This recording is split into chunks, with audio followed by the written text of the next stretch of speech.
good to have you guys on the program or podcast, I guess we'll call it. You guys are doing this two completely different time zones, right? So Simon, you're over in Ireland. I'm deep in Middle Earth out here. Yeah.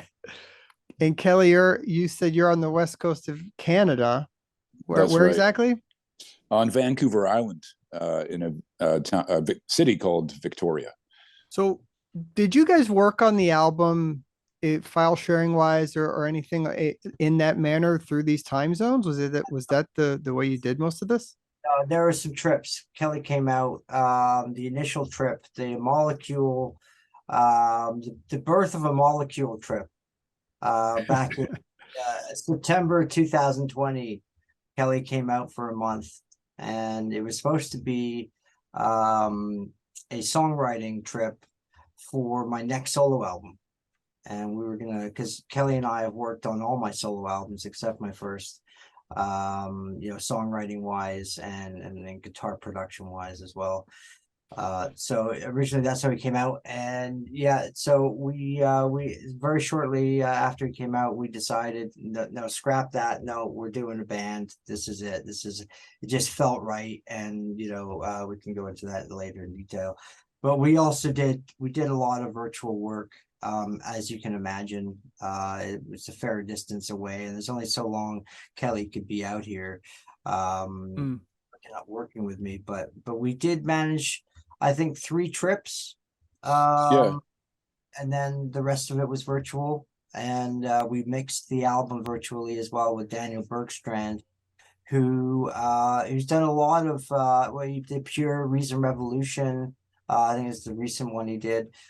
He's worked with a lot of Meshuggah. He's worked with those guys and all that. Really, really amazing dude. Did a great job on the mixing. So yeah, I mean Kelly actually went out there, I think, for one day, which saved our asses in a way, but on a specific track. But yeah, it's the new way to do it in some cases. Yeah.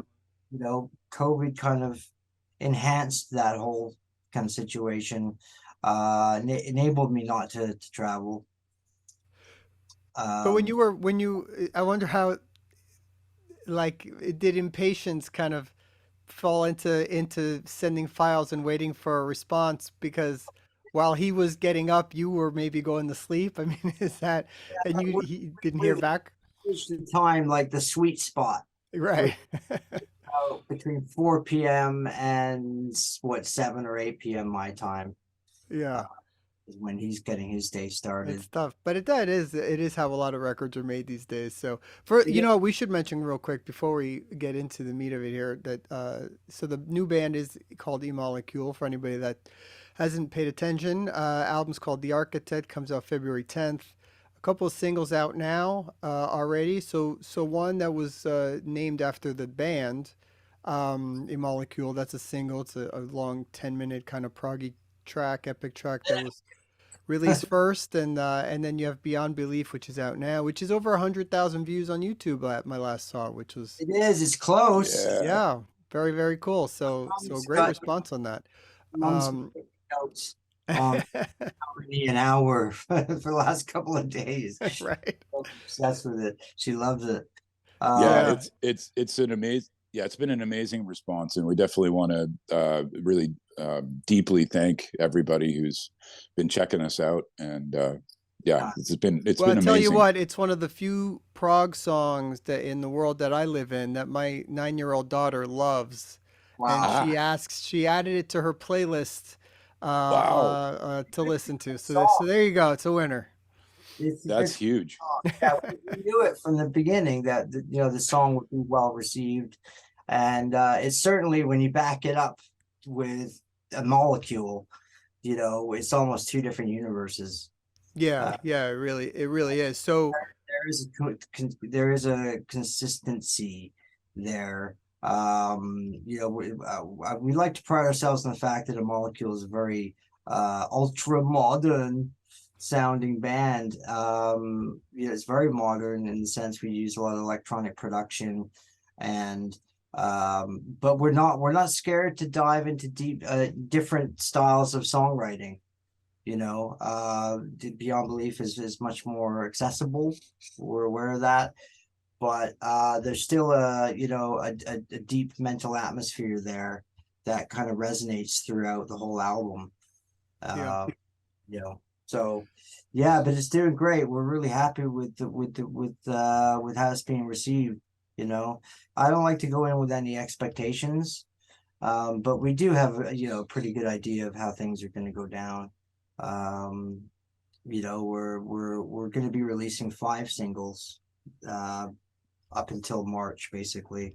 So we've got another single video coming out in January, and then in February, and then in March, and we dropped the album in March or February. Sorry. Yeah, so we've been working hard on these videos, and we're working with an amazing animator. His name's Wayne Joyner. He did a lot of the Dream Theater stuff. Yeah, yeah, Wayne's great. He's a genius. He's a wizard, man. He's a wizard. So we've been working with the team, getting these videos done. We've been posting behind the scenes photos as well of the shoots, and it's been a great experience. We're enjoying the whole process from the very beginning to where we're at now. It's all fun. We started writing in that trip, September 2020 trip, and we basically wrote the entire album in 1 month. Well, what was it that made you change from it being a solo record to being a new band? What triggered that decision? So, personally, I feel that I'd gotten everything off my chest. As a solo artist, I felt like I needed to live a little more. There was a lot of time that elapsed between Dimensionaut and Becoming Human, and did a lot of soul searching. And I even went through a period where I wasn't sure if I wanted to keep making music. So Becoming Human, I feel like I came back to life artistically, but it wasn't the intention wasn't to go and quickly get back in the studio and make another one. I felt like, okay, you know what, I've made 4 solo albums in my career, and they've all been quite far apart for a reason. But I really feel like I just, when I was 10 years old, I knew what I wanted to do. I wanted to be in a great band. It wasn't I wanted to be this big solo artist, like my father, for instance. So for me, I started making solo records early on. Large part of it being that I didn't meet the right people to put a band together. We were close with Sound of Contact. Once again, the core was really Kelly and I. Kelly and I started Sound of Contact, came up with the Dimensionaut concept, and band kind of got hijacked there. But Kelly and I realized on that trip when he first came out that we've been staring at each other in the face for 20 years. The right people, the right person. So that's really where my heart is at, is to be in a great band with Kelly. I see Kelly as my musical soulmate. Yeah, we've been working together for 18 years. Yeah, I feel the same way. In that Becoming Human, the process of making Becoming Human, I was over there to lay some tracks and contribute whatever I could. And just during my off time, just tapped into this moment and discovered what became the song eMolecule, and did a demo just in my room there, which I promptly played for Simon, and he was really excited by it at that time. And I think it just kind of brewed a little while until it was time it became the catalyst to do more original stuff together. It was kind of a flagship. We're like, we could do more of this. Let's do more of this. Which we, if you think about it, you can't really, well, I can't really pinpoint, what eMolecule is like sonically. It's such a dynamic uh spread of material and songwriting, different songwriting. We threw the formula book out, really, with the songwriting aspect of the album. It was really about what came genuinely from within at the moment. And there is some material on the album that dates back many years, actually. So there was some fresh like material off the frying pan, and then there was some stuff that we've been holding in the top drawer for quite a long time, I'd say. Right, Kelly? Yeah, that's right. Yeah, there's some bits, some important bits on the album that, like, for me, had been kind of in the vault since like mid late '90s even, and it was just time for it to come out. It's like, oh wow, wait a second, I've got this too, and it's like, wait, that's Yeah. let's use that. The other room, and Kelly would be playing a riff. I'd walk in and go, "What is that I just heard?" Yeah, it turned into the architect. We ran out of room on the album. We did. I think we ended up cutting it down to mid 70 minutes, 75 Yeah, minutes, that. But originally we had a double album. Oh wow. And we cut it down. We had the story. The concept was something that we tackled pretty much right off the bat. So when we started writing these songs, we kept on referring to what was a running order. So we had our running order about 2 weeks in. We already knew exactly where the songs needed to be based on the storyline and key, tempo, all that kind of stuff. But yeah, it was a massive outpouring of creative work. I one of the launching pads for the website for the Prog website, really, if I'm being honest, was the Sound of Contact record.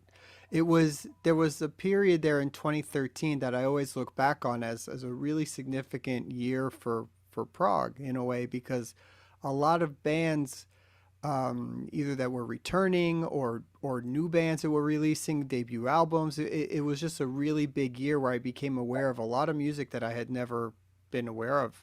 And I typically follow this stuff, and it was like, wow, this seems pretty like interesting. And one of the records in that time was Dimension on, and Oh it wow. really was like, this is special. Like, and it was like, I have to tell people about this album.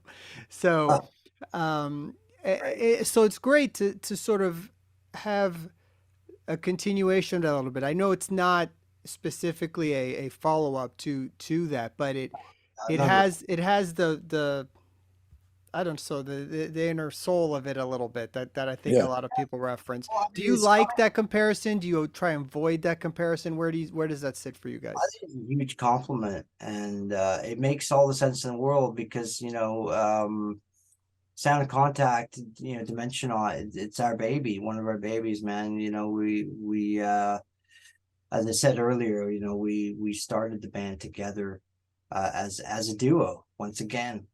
And then we invited Dave Kersner into the situation, and Matt Dorsey, and we don't want to go into the politics about it, how it all fell apart. But yeah, I mean, Dimensional it's there's still some references to Dimensional in this album Hmm. as well. Prism Planet is one of them, because the Prism Planet is the planet that the Dimensional comes from in that album. But there's little things here and there. But yeah, we wanted to do something different. I think Sound of Contact was was if I don't want to downplay it, but I think we weren't necessarily ready at that point yet. to be where we're at now, I think we've come a long way in our personal lives as well. I can say for myself, Yeah, I'm a much happier human being at this point in my life. me too.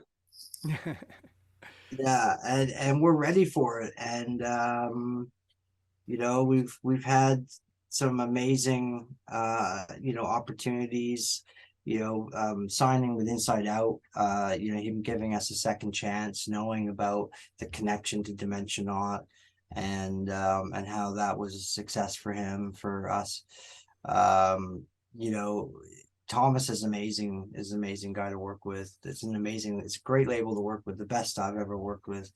And when we did our demo, we put our demo together, that autumn of 2020.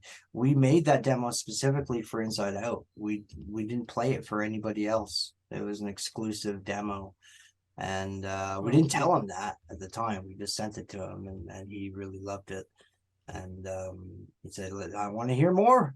So that's kind of when we got really, we were serious about it to begin with, but this one we got really serious about it. And we were working with a co-producer, Robbie Bronneman at the time, and he helped us kind of get our feet off the ground.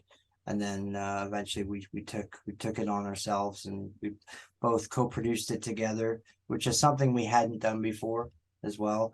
Because I co-produced Dimensionaut with Dave Kersner. But everything we've been doing in our lives creatively since the beginning. Yeah. It's all led up to now. That's how we feel about it, You were talking about how there's different different styles throughout the record that shift from really progressive, like we talked about the eMolecule track, to I think Mastermind is another one that's along those lines. Very trippy, weird song structure, like you were talking about. And then you even have a great song like My You, which is just a gorgeous ballad at the end. And then The Architect, the title track, which is just a good rocker, very heavy. Kelly, talk about that. And did it change your approach guitar wise through each song? Do different, using different guitar, using different sounds, how to play differently for this diverse kind of material? Well, not really. I didn't plan to do it, and actually, the opposite. I was trying to do it as simply as possible in terms of guitars and tunings and such. I wanted to record and produce it in such a way that I didn't need like a million guitars on the first tour. I wanted to have like one guitar. That's all I need, and let's keep this simple. And I think so. The variety and the different the scope of it, which has in the end come out to be fairly broad. That was just a natural thing. And Simon and I several times would remind each other, like, let's make the decisions that are best for the song as we go. It's not plan what we need in a way. It was like, what does this song demand? And we just went there from went forward from there. So I mean, I used pretty much the same guitar, which is a modified SG on the whole album. And I did end up doing some different tunings, had to.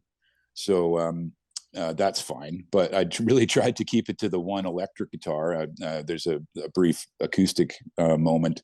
And then actually, I should say for the record, yeah, the guitar solo in eMolecule, I did play on a different guitar as well. That guitar solo actually was just like I'll just like do a quick practice. It was like the first, like I hit record. It's just like no expectations. I had no idea what I was going to do. None, no planned solo. Right. Isn't it? And I didn't know. I don't even know if I tuned the guitar. It's got a floating bridge. It's like it's this guitar I don't normally play. It's like, but it had a floating bridge because I wanted to do a couple dive bombs in the solo. I didn't know where. Of course, in the beginning and the end, it turned out to be the beginning and the end, which is perfect. But so that was the only variety in terms of gear and stuff. And so all of the different sounds and textures are done with the same guitar mostly, and just getting creative with some of the textures. But I also tried to keep it fairly simple. There are some effects, but I tried to really not overdo the effects end of things to tape, basically. And so just letting the mixer and our ideas as producers really just let those ideas come through, and not be washing with effects, especially with the guitar, because there is such an electronic element in with everything else. I wanted the guitars to be clear and not muddied too much. Yeah. The mix is great. The Helix. Yeah.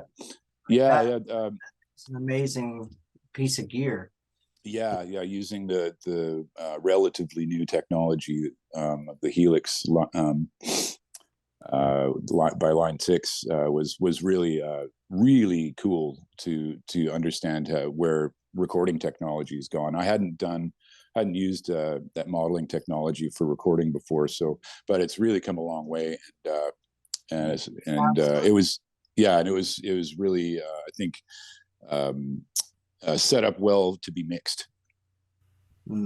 Yeah. Also, Simon, your drum sound is also really powerful, and I've started to notice your drumming style now over the last few records, your solo record through Dimension Out and stuff, is also very specific and really powerful and aggressive.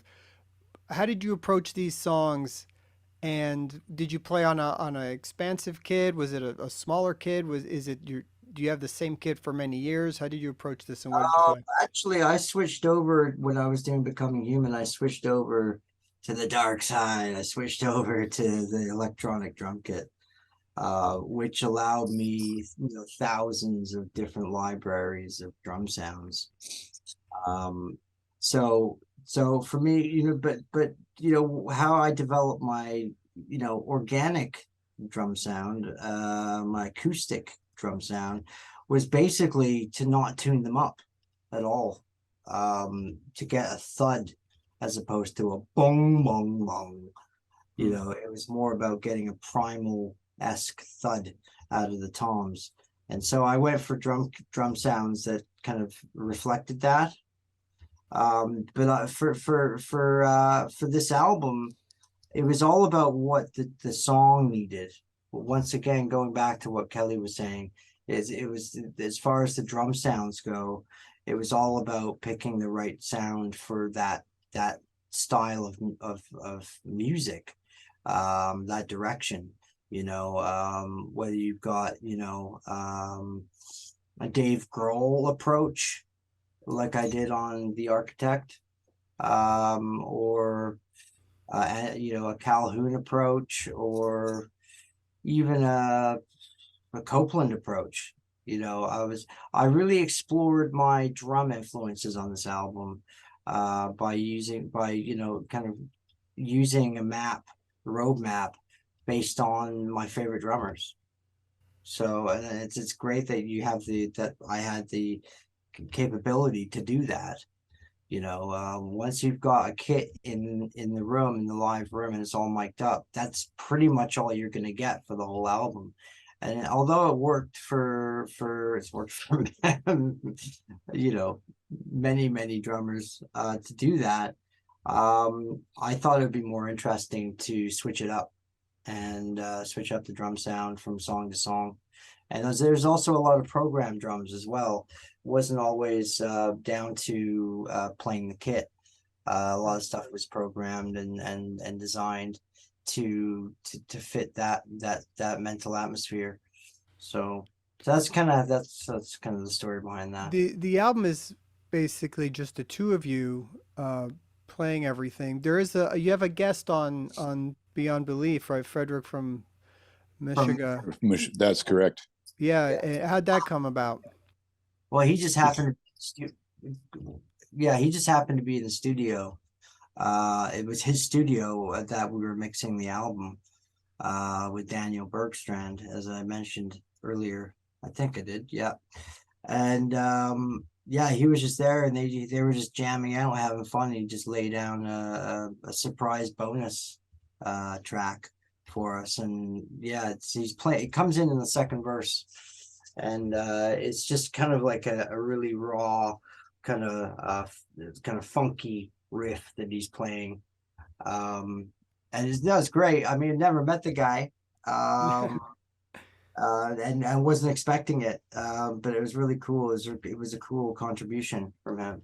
Yeah, really cool for me. I'm a big fan of Meshuggah, huge fan. So that was really special. It's like Daniel was like, well, actually, he didn't even say anything at first, and I was like, "What's that guitar in there?" And he's like, "Oh yeah, Frederick." See, they're just playing around with some ideas, and it's like, okay, that's awesome. Oh, that's cool. So you didn't even know it was happening. No. That's a keeper. Yeah, that sounds that's good. very cool. Let's keep it in. Really neat. I'm a big fan as well. Is the plan hopefully to try and play some shows? You guys hoping to do that? Well, we've got a band put together. Well, I mean, technically, we've got a band put together, but we haven't played a single note together. We're from all over all over the planet. We've got a couple of different bass players that we're thinking about working with, but we've definitely got a drummer lined up. He's amazing. What's his name again? Isa Contractor. Yeah, he's a colleague of mine here at the Victoria Conservatory of Music, and yeah, beautiful human being, amazing drummer. So yeah, he jumped on it, auditioned through an audition video together of him playing on eMolecule, and it's just mind blowing. Yeah, no, it's great. It was just like, wow. I mean, some of the stuff he's doing now, I wouldn't have thought of doing at all. Yeah, he's a performer. He's a proper performing drummer as well. He's just really exciting to look at and to watch play. It gives you goosebumps. Yeah. And I like those kind of drummers. Sure, that's a lot of fun. Absolutely. Yeah. Just gets And so again, the album, The Architect, comes out on February 10th. Go ahead and check out the single, Beyond Belief, which is out now on Spotify, Apple Music, YouTube, wherever. Pre-order the record. It's really great. I mean, you can definitely see there's a big push behind the album. The quality of the videos are proper. The singles are great. And thank you, man. I think everybody is up for a fun ride with this album, and I wish you guys all the success in the world with it. Thank you so much, man. Yeah, I really appreciate that. It's great to be doing this with you today. My pleasure, guys. All right, we'll see you soon. All right, take care, man. Bye. Okay, bye for now. Take care. Okay.